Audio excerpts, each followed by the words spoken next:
a big storm system along the East Coast. So if you're flying east, or if you have the flight coming in from the east, this is by the end of the weekend, this is going to impact a lot of the big hubs here. So this is going to be a big story. We'll have to keep an eye on that. Yes. Yep. Sorry to be Debbie Downer here. That's okay. But I'm just trying to keep you ahead of this. Let's show you weather local first, and then we'll kind of broaden things out here. Frost advisory continues until 9 a.m. for about half of the area.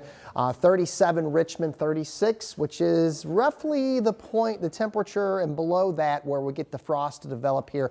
Not as much of a wind as yesterday, and it's only a little after 4 o'clock. And our sunrise is not until just before 8 a.m. here. So these numbers will continue to go down a little bit. Fully expect that we are going to get some frost reports here this morning, but we're going to wake up to another great dose of sunshine here on this Friday morning. I mentioned the wind. Remember yesterday it was more of a northeast at about 10 miles per hour. It's pretty light to calm.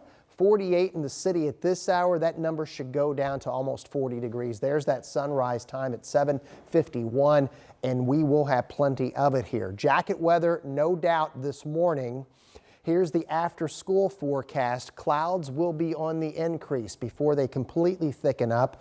We're going to make a run, if not go above 70 degrees, as the wind will shift to the southwest here. Quiet at your midday hour and afternoon, depending on location. So northwest gets the clouds, the thicker clouds first. It's going to take much longer. If you're southeast of Indianapolis here, even your Friday evening, I think, is probably going to be dry. I can't give you a completely dry forecast from Lafayette to the metro area. It's fair game for a passing shower or a passing sprinkle here.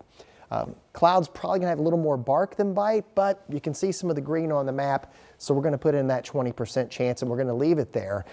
Clouds will also serve as a blanket, so we're not going to be nearly as cold come tomorrow morning. Operation football games here. Sunset 7:13. You should have your jackets here this evening as the temperatures fall down into the 60s and even 50s before these games wrap up. I mentioned tomorrow morning not as cold. We're going to be in the 50s here, and compared to this morning, you'll definitely notice it. Saturday, we're back into the 70s here. We'll have a little bit of clouds mixing with the sunshine tomorrow with a little weak weather system. That gets out of here. We're back to bright as we go into Sunday. Should be beautiful weather for the Colts game there and tailgating, and look at the string of bright days well into next week.